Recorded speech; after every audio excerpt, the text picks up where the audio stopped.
for therapy. I got so angry, because I don't want to go to therapy. I don't think I was ready to accept that I had depression, because that's not easy to accept. Like, you can't, yeah. The next summer, my sophomore year into my junior year, I pushed my really good friends away in return for terrible friends and alcohol. I self-medicated with alcohol, but I didn't know that it was a depressant. It was just this continuing cycle of, on the weekends, I would drink, and then I would wake up in the morning and feel terrible. Because I felt terrible, I would drink again, and then it would just like keep going and going and going, and eventually it just came to the point where I just couldn't realize, like, I didn't realize what it was doing to me. And when I did, it was just like I had to take a step back and really analyze, like, I need to do something different. So I agreed to go to cognitive behavioral therapy in August once a week, and it was the best decision I've ever made, and I love going to this day. I still go once a week, every Monday after school, and I don't know, I love it. Most people have to go to a bunch of different therapists to find the right one, but I got really lucky on my first try, and I found like an amazing one. She's just amazing. I had another self-harming incident after that, and I concluded that I needed a little extra push, on the side of therapy. So I went to my family doctor in the fall of last year and got diagnosed and got prescribed antidepressants. I thought the first medication I tried would work and it would be easy having them. Like the therapist, it was just so easy, like I just found it right away. I was very wrong. I went in every 3 weeks to get them adjusted. With me, the doses just kept going up every 3 weeks. By January, I was about to 100 milligrams, and this is when everything went really downhill. January 26, 2016, 8 p.m. on a Tuesday night, I attempted suicide. I was over at a friend's house, and while I was driving home, I felt this huge rush of impulsiveness, and I was just so sick and tired of dealing with this that the only way I found out, that I found to get out of it was suicide. I had the whole thing planned out by the time I got home. When I walked in the door, my mom was in the kitchen, and I couldn't grab my pill bottle because she would notice, and that would throw off my plan. It wouldn't work. We were talking for about 3 minutes. The conversation consisted of asking me if I was okay because she could tell that something was wrong. She was right, and I should have talked to her then and there because it would have prevented this whole thing. Like, none of this would have happened. I grabbed my pills, but she walked to the other side of the house, and I told her I was going downstairs to shower. I grabbed my pills, ran downstairs, and locked myself into the bathroom. I started cutting my wrists, and before I knew it, I took anywhere from 7 to 10 pills. I had a full face of makeup on, and when I looked in the mirror, it was all running down my face. At the same time, I was thinking about what I had to lose and who would lose me.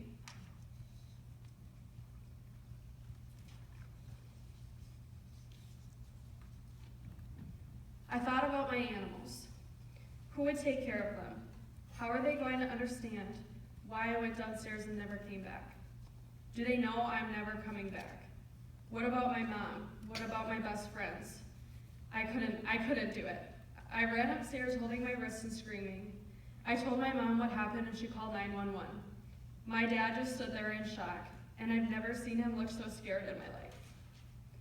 I got to the hospital and told what seemed like 100 people what happened.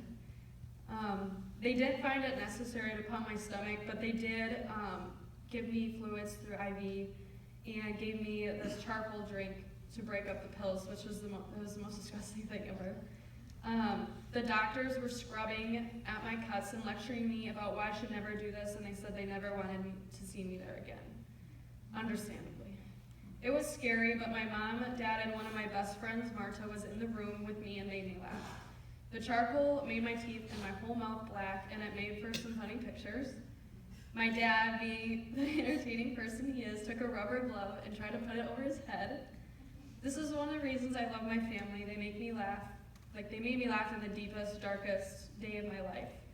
I had to talk to the crisis hotline to figure out what was going to happen from there.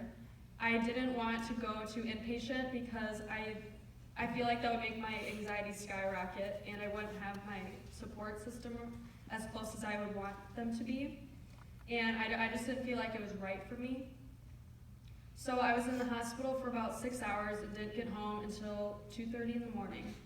2 days later, my mom and I drove to my therapist's other office that was about like 2 hours away. My mom came into the session and she was very hurt and she was in tears, understandably. I was out of school for about a week, probably a little bit more, and then I eased myself back in. The first day, I stayed for the first 3 hours, and then the next day I would stay for another hour, and then each day would go on and go. But my mom had called the nurse and said, like, what happened, and if I needed to leave, I could leave, so I always had that option of leaving if I really needed to. My grades suffered really bad, which caused more stress. Razors, scissors, pills were hidden from me, and I had to be watched if I needed to take my pills, or if I needed to use scissors for whatever reason, or if I needed to shave my legs. I couldn't do it without having someone be there with me. So my best friend at the time, she was not there for me. She was a terrible friend. She said that I did it for attention, which she didn't even know the story because she hadn't asked me about it or anything like that. And if the roles were reversed, I feel like I would have given her so much support through that. She was frustrated because this happened, which I don't know why she would be frustrated. And that I was crazy and I needed to get my crap together because I belonged in a hospital. And I mean, it had a huge effect on me, but I'm glad I got rid of her because I know she's dead wrong and I just don't need her. Since then, I had one more attempt in March where I self-harmed and took pills, but it was with Advil, so it wasn't as severe. It was still bad, but it wasn't as severe as the previous one. So my mom just drove me to the hospital and we were only there for a couple hours. They just monitored me and they knew it was Advil, so they didn't think I needed to be there for that extensive period of time like last time. Since then, I've been clean from self-harming and overdosing. One of the things that have really helped me is a quote that my grandma told me, which is, "I choose to be happy today." Before that, I used to wake up and it would be so hard to get out of bed and I was so negative, but that's because I chose to be negative. Now I wake up and tell myself that I have a choice to be happy, and then that gives me a positive outlook on the day. I started seeing a psychiatrist to adjust my medication because my family doctor felt that she had done as much as she could.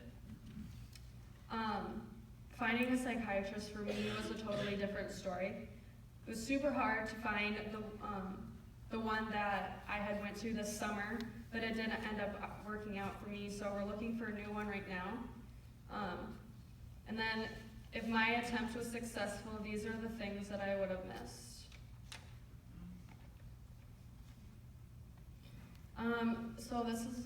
So my attempt was in January, and then we took a trip to France with the choir, which was the trip of a lifetime. Like, it doesn't get any better than France. Like, and the second picture shows, like, that's just a random cat. Like, it could have had rabies. I had no idea. I don't know. Meeting one of my best friends, Jack, which I'll touch on later. Missing my junior prom. My first nephew being born in December, which I'm excited about. Thanks, Josh and Mom. Going to Colorado to get my tattoo with my mom, and all the opportunities and accomplishments that I've made since then and will make in the future. One thing that helped me a lot is DBT skills, which is just your therapist teaches you the right way to think. That's just like very vague, but that's just what it is. It teaches you how to think dialectically, and it gives you a bunch of self-care and self-help tips that have been really valuable to me. Like on my first day of therapy, I remember my therapist telling me to get a pumpkin spice candle and do it while doing homework, and I still do it to this day because it's just so soothing. Like it's just so fall. I don't know. I sound so light, girl. The thing that helped me through everything and continues to do so today is my support system. My brother has been a really big help recently. Josh, when I was having really bad anxiety, brought my anti-anxiety medication to school for me, and you know where they are, so if my mom isn't home, you're happy to get them for me. Marta, she's not here tonight, I don't think, but, oh, we can't. I didn't know she was gonna come. Okay. Marta, you were there for me and willing to drop everything you were doing to come see me. You will never know how much that meant to me when you were the only friend that came to the hospital that night and stayed with me for hours, like hours on end.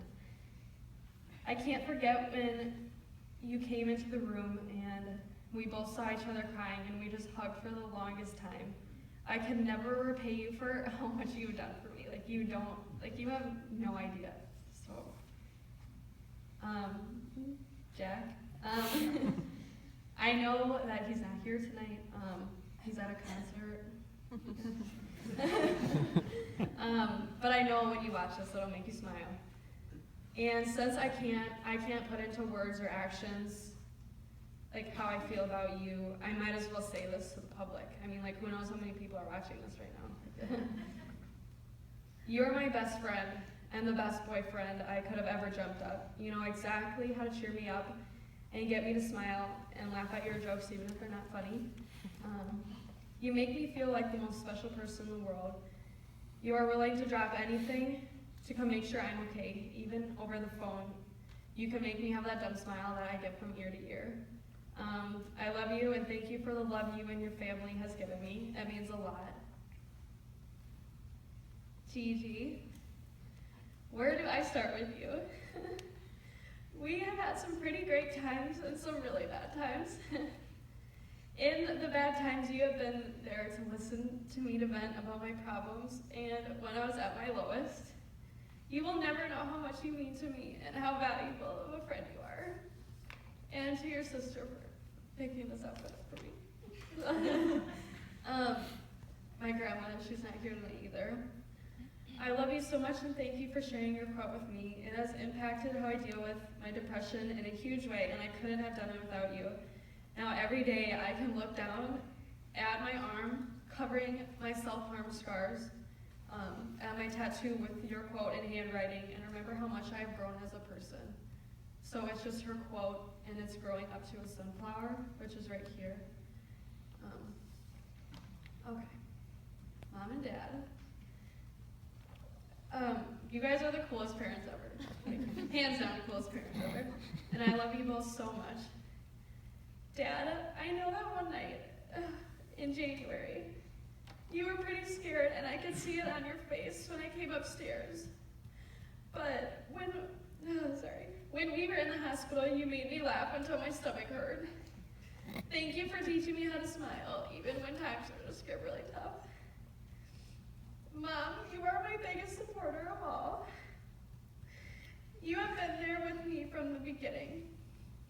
I am really thankful to have a mom that is willing to help as much as you do.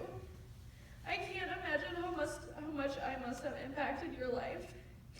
I have emotionally hurt you with my self-harming and my suicide attempt and all the therapy you watched me go through. I know I can talk to you about anything, and because of you, without you, I wouldn't be where I am today.